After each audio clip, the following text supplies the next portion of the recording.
Welcome back, ladies and gentlemen. Here it is I, the Wrestlevessel, for another review. Today we're going to talk about the NFL from Week 13, which was Thanksgiving Day weekend. And boy, there's some funny games that week. All right, first we got the Detroit Lions defeated the Chicago Bears 34-17. The Lions get to 8-4. Bears fall to 5-7. My Philadelphia Eagles embarrassed the Dallas Cowboys 33-10 in the 4 o'clock game of that day. And what a classic game. The Eagles are undefeated on Thanksgiving, and they went out there and just kicked the Dallas Cowboys' ass. And I'm going to take a look here, right down the count here of some of the videos, man. You got to listen to this. Let's be thankful giving these the ass whoop. Yeah. It's Thanksgiving, so let's eat. Here we go. Let's take a look at the video. There's movement. Romo goes down back at the 10. And a great job defensively by Philadelphia. Casey Matthews was in there. The Eagles defense really stepped it up here. Romo dancing around downfield, picked off easily, intercepted by Nate Allen. Trying to get it to Devin Street, and that ball had a lot of air under it, was underthrown. And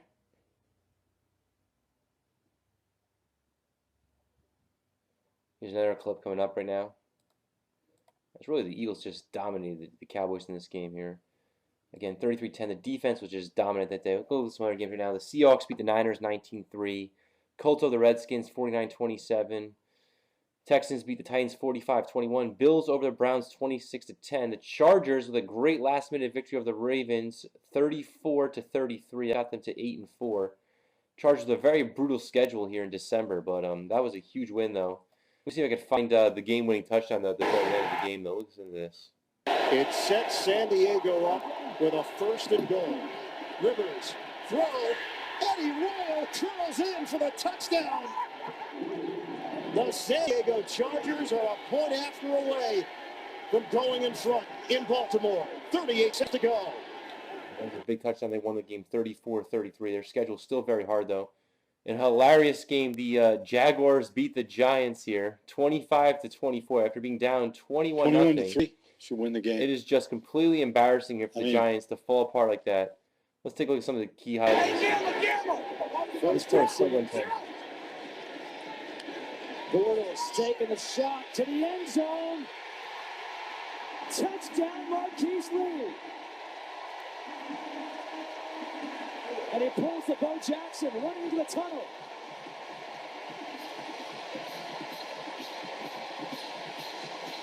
That was a classic play right there. Here's another one. Yeah, man, at the end of the game. Gets set. Loses the ball. Was he down or not? It's recovered by Jacksonville. Just that Foghorn blowing up here. The Jaguars come back. The crowd can't believe it. What a great game, emotional game to go through all the emotions we went through. Bradley, very proud of his team here in the win. At first, hard-fought game, great game to be a part of with a team that we have so much respect for, and a coach, Coach Coughlin, we have so much respect for. But when you look at our team, I'm really excited about what we accomplished. It was not pretty the first half. It's not good. I didn't feel like we had the energy we needed. As usual, here's Coughlin complaining. Should win the game. And we talked about this, and we talked about the turnovers. 2 turnovers for touchdowns. We could have knelt on the ball in the second half, had a better chance to win. First half was knelt on the ball, kneeled on the ball. All us, in terms of time of possession. We ran the ball well. We did a good job with the passing game when called upon. And, came in 21-3, talked about finishing. Everybody used the same word. They knew what I was talking about. And then we came out and, it looked like you couldn't script it any better for the other side of the ball. A very disappointing, discouraging, all the above loss for us. We came down here feeling like we could win. Thought we again prepared well. And nothing happens on game day. It's a long game. It's 60 minutes. That's why it's that. Yeah, I mean, I think it was somewhat similar to the Dallas game, where the first half played really, really well. Second half, for whatever reason, not playing as well. Don't come out with the same fire. First half, I think we had 45 plays and a 19-play drive, and we're running the ball well, finding completions, and the second half we just got into some third and longs, got a lot of third downs, and didn't do a very good job converting third downs in the second half, and obviously the two turnovers, giving them 2 touchdowns. I really can't talk. Need some can't afford to turn the ball over. How to talk to people. Put our team in a bad situation. I feel like at times we're playing pretty good football and doing some good things, and well enough to win Other some scores: games. the Vikings beat the Panthers 31-13. The Saints finally get on the winning streak. They beat the Steelers 35-32. Kind of an upset there. The Rams annihilated the Raiders 52-0. After the Raiders get that first win, they just get destroyed here. Let's join Tony Schiavone here on the call.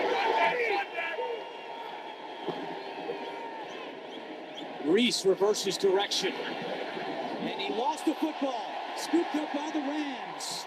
It's Rodney McLeod on the return for St. Louis. And another turnover by the Oakland Raiders. First chance he gets today. Punt. Carey at the 29, slips, spins away, stays on his feet, runs into his own man. And it's been that kind of day for the Oakland Raiders. Into his own man. What a classic. I'll go back to another game here. The game I mentioned earlier, the Vikings destroying the Panthers 31-13 here. The Vikings actually blocked at this point in the season, two punts in this game, more which is about kind of the continued development. Let's see the special teams. This is, by the way, James Petralka, our spotter. Rick Odioso helps with stats. But Sam Rosen have to crouch down. No, not for you. It's blocked! Another blocked punt! Everson Griffin has the football, and he's going to have a Viking touchdown. 2 block punts, 2 touchdowns for Minnesota.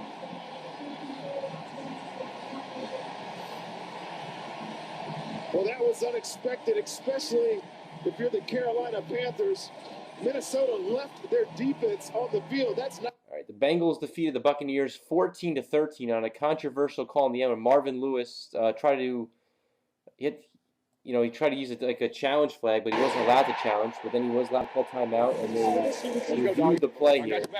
Very, very interesting way to end this game. So let's take a look at this Marvin Lewis coaching genius play. 2nd and 15. McCann has time over the middle, finds his man Murphy. Down to the 20-yard line to Murphy. And now the officials stop the clock. A challenge flag has been thrown out. Cincinnati challenged when they're not able to challenge. That means they will be charged with timeout. Oh, boy. But because of that, Marvin Lewis was able actually to do a challenge. Marvin Lewis, I believe, Sally, is saying that they had Bengals also tried an onside kick. Pirates here. One of the great attractions in the NFL. That is a short kick fielded by Tampa Bay. It's Ori Lemon. Did it go 10 yards? I don't think it did. The Falcons beat the Cardinals 29-18. The Packers beat the Patriots 26-21. The Broncos knocked out the Chiefs 29-16 the Sunday night game, and the Dolphins barely get by the Jets 16-13. So right now here, if you look at the standings here, to take a look at the playoff picture right now, you got New England. They're going to get in the playoffs at the AFCs. They're 9-3. Miami and Buffalo both still alive in the wild card at 7-5, but it's going to be hard, especially for the Bills, who have a tough schedule going down the road. Now they got to play the Patriots. They got to play the Broncos. They play the Packers, so it ain't going to be a cakewalk for them. They're probably out of it. Jets are done. They're 2-10. Rex Ryan's going to get fired. AFC North, the Bengals get breathing room. They're the only team who won. They're 8-3-1. Ravens, Steelers, and Browns are all 7-5. I think the Browns are kind of done. They're going to go on the slide. Steelers don't look too impressive either. Ravens still in it, though, I guess. The Colts are going to win their division. They're 8-4. The Texans are 6-6. And then you got the Titans and Jaguars both at 2-10, so they're way out of it. Denver's 9-3 in the AFC West. The Chargers are 8-4, right now leading a wild card spot, but their schedule is so tough that it's unlikely they make the playoffs. The Chiefs are 7-5, and the hapless Raiders at 1-11. In the NFC East, you got the Eagles at 9-3, the Cowboys at 8-4, and you got the Giants and Skins both at 3-9.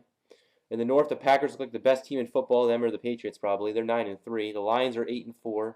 Bears and Vikings both done at 5-7. Vikings look to be improving though. The Bears are kind of on the slide. The Falcons lead their division at 5-7. The Saints right behind them at 5-7. Most people expect the Saints to come back and win this division though.